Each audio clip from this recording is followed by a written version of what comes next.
लड़की ने बढ़कर मरासला दिया। राजरक ने लेकर खोला और जल्दी से नीचे नज़र डालते हुए भेजने वाले का नाम पढ़ा। नीचे कॉनेट जूलियन का नाम लिखा हुआ था। राजरक ने बगैर मरासले का मजमून पढ़े खुश होते हुए कहा, तेरा ख्याल गलत निकला। देख, ये जूलियन का मरासला आया है। शायद फ्लोरिंडा की वालदा अभी अच्छी नहीं हुई, इसी की इतला दी है। अच्छा, मैं पढ़ लूँ। इसने पढ़ना शुरू किया। लिखा था, मगरूर व सहकार बादशाह, तूने मेरी बेटी की अस्मत ताराज करके ख़ानदान गात की तौहीन की है। होशियार हो जा कि मैं तुझसे इंतकाम लिए बगैर ना रहूँगा और इस वक्त तक दम ना लूँगा जब तक कि तेरे कसरे हुकूमत को ना गिरा दूँ और तुझे अदम आबाद ना पहुँचा दूँ। जब मैं फ्लोरिंडा को वापस लाया तो तूने मुझसे चलते वक्त ख़ास किस्म के शिकारी बाज़ों की ख्वाहिश जाहिर की थी। मैं तेरे मुल्क में ऐसे बाज लाया हूँ जो तेरी राया, फ़ौज और तेरा बेजा तक खा जाएंगे। बता दूँ कि वो शिकारी बाज कौन है? वो शेराने इस्लाम है। वो शेराने इस्लाम जिस मुल्क में इनका कदम गया, उन्होंने इसे फ़तह किए बगैर ना छोड़ा। वो जजीरा सबत से आगे बढ़ आए हैं और तेरे सिपासलार तदमीर को शिकस्त दे चुके हैं। संभल जा, क्योंकि तेरी सहकारी का अंजाम करीब है।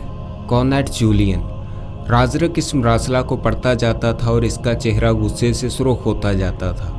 इसने सब कुछ पढ़कर इस लड़की से जो कि मरासला लाई थी कहा, इस अफसर को बुलाओ जिसने तुझको ये मरासला दिया है। लड़की चली गई। बादशाह गैज़ो गज़ब से अपने होंठ काटने लगा। तमाम लड़कियां इसकी ये कैफियत देखकर दम बखुद रह गई और किसी को भी कुछ दरियाफ्त करने की जुर्रत ना हो सकी। थोड़ी ही देर में एक शख्स फौजी लिबास पहने हाजिर हुआ। इसने ज़मीन पर गिरकर सलाम किया और जब वो उठकर खड़ा हुआ तो बादशाह ने इससे दरियाफ्त किया, तुम जानते हो कि ये मरासला किसका है? अफसर ने कहा, नहीं। राजरक, कौन लाया था इसे? अफसर, एक सवार लाया था। राजरक ने कहा, कितनी देर हुई जब वो ये मरासला तुमको देकर गया? अफसर ने कहा, बहुत देर हो गई है। राजरक, तुमने फ़ौरन ही क्यों पेश न किया था? अफसर, मुझे बताया गया था कि आलमपना आराम गाह में है। राजरक, इसने जवाब के मुतालिक कुछ नहीं कहा? अफसर, नहीं हुजूर, वो उजलत में था और मरासला देते ही चला गया। राजरक ने कहा, ज़रूर चला गया होगा, बच गया मरदूद। अच्छा, तुम जाओ। अफसर चला गया। राजरक को अब एक तीसरा फ़िक्र लाहक हो गया और वो परेशान हो गया। अभी वो इसी उलझन में था कि चंद और महवशें दाखिल हुईं और उन्होंने दिल रुबायाना अंदाज से सर झुका लिए। राजरक ने इनकी तरफ देखकर कहा, क्या है? इनमें से एक ने कहा, आलिया हज़रत मलका तशरीफ़ ला रही हैं। राजरक मलका का नाम सुनकर घबरा गया। वो मरासला देखने लगा जो अभी अभी आया था। वो इसे तलाश कर रहा था कि इसे छुपा दिया जाए, लेकिन चूंकि इसके हवास मुंतशिर हो गए थे इसलिए वो ना मिला। फ़ौरन ही मलका आ गई और वो इसके इस्तकबाल के लिए खड़ा हो गया। मलका नौ उम्र थी, ज़्यादा से ज़्यादा 20-22 साल की उम्र थी। नहायत हसीन थी। इसके चेहरे से हुस्न की शुआएं निकलती हुई मालूम होती थी। चेहरा गोल और पेशानी चौड़ी थी। आंखें बड़ी बड़ी और ज़्यादा स्याह और चमकदार थी। नाक मौजू, दहन छोटा था, रुखसार बड़े बड़े थे। गर्ज वो कमाल की हसीन थी। वो नहायत बड़कदार रेशमी लिबास और जवाहरात के जेवर पहने हुए थी। इसके गले में एक तौक था जिसमें बेशकीमत मोती और लालो यकूत जड़े हुए थे। वो चमक रहा था और इसकी चमक से इसका चेहरा दमक रहा था। इस मलका का नाम नाइला था। दुनिया भर में इसके हुस्न और इसके बेमिसाल तौक की शोहरत थी। वो उठलाते हुए और मुस्कुराते हुए नज़रों के तीर बरसाते हुए बढ़ती चली आई। राजरक ने बढ़कर प्यार किया और इसका हाथ अपने हाथ में लिया और इसके बाद दोनों कुर्सियों पर बैठ गए। नाइला ने कहा, मैंने सुना है कि आपने अजीब गुंबद खोलने का इरादा किया है। राजरक ने कहा, और आपने बिल्कुल ठीक सुना है नाइला, मगर आप इसे ना खोलें तो बेहतर है। राजरक ने कहा, शायद इसलिए कि इसके मुतालिक नहायत अजीबो गरीब पेशेनगोइयाँ की गई हैं। नाइला ने कहा, जी हाँ, मुझे मेरी दाइया बताया करती थी कि इस गुंबद को जो बादशाह भी खोलेगा वो सबसे आखिरी बादशाह होगा। राजरक ने कहा, तुम फिक्र ना करो, ये पेशेनगोइयाँ इस वजह से की गई हैं ताकि कोई इसे खोलकर इसके अंदर का खजाना ना निकाल ले। नाइला ने कहा, तो क्या इसके अंदर खजाना है? राजरक, यकीनन खजाना है। नाइला, लेकिन ये महज क्यास है। राजरक ने कहा, और तुम देख लोगी कि ये क्यास ना था। नाइला, मगर मेरी इल्तिजा है कि आप इसे ना खोलें। राजरक ने कहा, मैं ज़रूर मान लेता, लेकिन मैंने भरे दरबार में इसके खोलने का इकरार किया है और अब अगर मैं ना खोलूँगा तो दुनिया मुझे बुज़दिल कहेगी। और ये बात तो शायद तुमको अच्छी मालूम ना हो कि उंदलस का बादशाह बुज़दिल के नाम से याद किया जाए। नाइला ने कहा, खुदा की मर्जी। राजरक ने कहा, हाँ खुदा की मर्जी यही है। इत्तेफाक से मलकाए नाइला की नज़र कूच पर जा पड़ी। तकिए के करीब ही जूलियन का मरासला पड़ा था, वही मरासला जिसे छुपाने के लिए राजरक ने तलाश भी किया था और वो बावजूद ढूंढने के ना मिला था। नाइला ने कहा, ये मरासला किसका है? ये सुनते ही राजरक का चेहरा फक हो गया और वो कुछ जवाब न दे सका। नाइला इसे देखने के लिए उठी। राजरक घबरा गया और इसने कहा, रहने दीजिए, ये मरासला आपके देखने का नहीं है। नाइला ने जिद करते हुए कहा, मैं ज़रूर देखूंगी। इस कहने के साथ ही इसने बढ़कर वो मरासला उठा लिया। राजरक शर्म और खौफ भरी निगाहों से नाइला को देखने लगा। नाइला ने मरासला खोला। अभी वो इसे पढ़ने भी ना पाई थी कि राजरक ने लजाजत अमेज़ अंदाज से कहा, मेरी प्यारी तुम इसे ना पढ़ो। इंसान की ये फितरत है कि जिस चीज़ से इसे मना करो इसको वो ज़रूर ही करेगा। लिहाजा नाइला को जितना राजरक मना करता था इतना ही इसे इसके देखने का इश्तियाक बढ़ता जाता था। नाइला ने सुना हुआ था कि राजरक हवसकार और बदकार है, लेकिन अभी तक इसे इसकी निस्बत तस्दीक नहीं हुई थी। राजरक नाइला से इसलिए भी डरता था कि पादरियों की जमात इसकी पुश्त पर थी। इस ज़माना में उंदलस के अंदर पादरियों का बहुत ज़ोर था। इन मजहबी लोगों की एक बहुत बड़ी जमात कायम हो गई थी और इस जमात ने अवाम के दिलों में काफ़ी असर व रसूख पैदा कर लिया था। बादशाह के अहकाम इनके अहकाम के सामने कोई वक़्त न रखते थे। राजरक से पहले उंदलस का बादशाह डनरा था। वो ख़ानदान गात से था।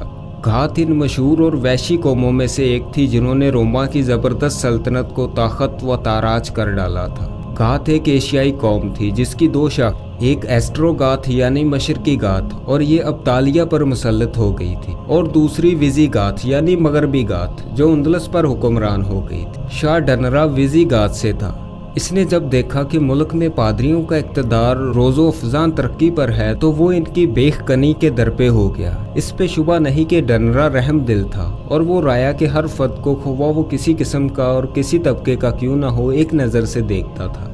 इसकी यही बात पादरियों को सख्त नागवार गुजरती थी। उंदलस में यहूदी और ईसाई दो कौमें आबाद थी। पादरी यहूदियों को महकूर और जलील किया करते थे। डनरा को इनकी ये बात बुरी मालूम होती थी और वो मजलूम यहूदियों की तरफदारी कर जाता था। पादरियों ने इस बादशाह पर यहूद नवाजी का इल्ज़ाम लगाकर इसे तख्त से मजूल कर दिया था और राजरक को पादरियों की बदौलत तख्त नसीब हो गया था। इसकी मलका ने पादरियों की जमात को अपने साथ कर लिया था।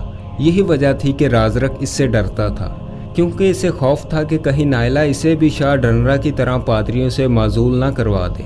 नाइला ने ज़िद के लहजे में कहा, मैं पढ़ूंगी और ज़रूर पढ़ूंगी। राजरक, लेकिन तुमको इसके पढ़ने से रंज होगा। नाइला ने कहा, ये तो मैं जानती हूँ। राजरक, मगर ये अक्लमंदी नहीं है कि इंसान जानबूझकर गम व फिक्र खरीदे। नाइला ने कहा, लेकिन मजबूरी। राजरक, तुमको कोई मजबूरी नहीं है। नाइला, अच्छा तो तुम बताओ ये मरासला किसका है? राजरक ने कहा, ये मरासला कॉनेट जूलियन का है। नाइला, क्या लिखा है इसमें? राजरक, अगर ये बात बताने की होती तो मैं इसके पढ़ने से तुमको मना ही क्यों करता। नाइला, सुनो, जब से फ्लोरंडा यहाँ से गई है इस वक्त से मैं बेकरार व मुस्तरिब रहने लगी हूँ। राजरक, शायद इसलिए कि वो तुमको याद आती है। नाइला, वो हसीन और नेक दिल लड़की है, याद करने के काबिल, लेकिन मेरी बेचैनी तो किसी और ही सबब से है। राजरक, किस सबब से? नाइला ने कहा, मुझे खौफ है कि शायद तुमने इसे परेशान करना चाहा था। वो असमत माब थी इसलिए चली गई। राजरक इस बात का क्या जवाब देता? इसका सह मालनामा इस वक्त नाइला के हाथ में था। अगर वो झूठ बोलता तो वो पढ़कर सब कुछ मालूम कर लेती, और अगर वो सच बोलता तो कैसे अपनी ज़बान से अपनी बदअमाली की दास्तान सुनाता। नाइला ने कहा, तुम चुप हो गए, क्या मेरा अंदेशा सही है? राजरक ने कहा, इस जिक्र को जाने दो बेगम। सुनो, अगर तुम ये मरासला मुझे वापस कर दो तो मैं इकरार करता हूँ कि अजीब गुंबद ना खोलूँगा। नाइला बेसाख्ता हंस पड़ी और इसने कहा, अगर आप इसे खोलें तो मेरा इसमें क्या नुकसान है, और अगर ना भी खोलें तो मुझे क्या फ़ायदा होगा? राजरक, लेकिन इसके पढ़ने से भी तुमको कुछ फ़ायदा नहीं। नाइला ने कहा, जिस कदर तुम इसके ना पढ़ने के लिए इसरार करते हो, इस कदर मेरे इश्तियाक में मजीद इजाफा होता चला जा रहा है। अगर तुम इस वक्त जबकि मैंने इसे देखा था और दरियाफ्त किया था कि ये किसका मरासला है साफ साफ बता देते तो मैं इसके पढ़ने का ख्याल ना करती। राजरक, मुझसे गलती हो गई और अब मैं इस गलती की माफ़ी चाहता हूँ। नाइला ने कहा, अब अपनी गलती का खमियाजा भुगतो। ये कहकर इसने इसे पढ़ना शुरू किया। राजरक बेहद परेशान और मुस्तरिब हो गया, लिहाजा इसने फिर कहा, इसे मत पढ़ो बेगम। नाइला ने गुस्से में आकर कहा, देखो तुम खामोश रहो, मैं इसे ज़रूर पढ़ूंगी। अब राजरक को मज़ीद कुछ कहने की जुर्रत ना हो सकी। वो नाइला के चेहरे की तरफ देखने लगा और नाइला इसे पढ़ने लगी। वो पढ़ती जाती थी और इसके चेहरे का रंग गैज़ो गज़ब से सुर्ख होता चला जा रहा था। नीज आंखों से चिंगारियां बरस रही थी। झूं झूं वो गज़बनाक होती जाती थी। तू तू राजरक का रंग जर्द पड़ता जाता था। बिल आखिर नाइला ने इसे ख़त्म कर लिया। अब इसकी होशरबा निगाहों से शोले निकलने लगे थे। इसने गुस्सा को जब्त करते हुए कनीज़ों की तरफ देखकर इन्हें वहाँ से चले जाने का इशारा किया। तमाम परस्तारें नहायत सकूत से सरे तस्लीम करते हुए वहाँ से चली गईं। जब फ़कत नाइला और राजरक ही रह गए तो नाइला ने कदरे दरश्त लहजे में कहा, क्या ये तुम्हारा सह मालनामा नहीं है? राजरक का खौफ अब दूर हो गया। वो बड़ा चालबाज था। उम्र की पुख्तगी ने इसे बहुत हद तक यारो मकार बना दिया था। वो खूब जानता था कि इस वक्त मुकाबला नाइला से है, जो कम सुन और बोली है। इसने कहा, मैं इसीलिए कहता था कि तुम इसे ना पढ़ो। जूलियन बड़ा होशियार है। इसने ऐसी चाल चली है कि जिससे अवाम की नज़रों में मेरी वक़्त कम हो जाए। नाइला, मगर क्या इससे इसके ख़ानदान की बदनामी नहीं होती? राजरक, ज़रूर होगी, मगर इसका मकसद इसी तरह से पूरा होता है। नाइला, इसका क्या मकसद है?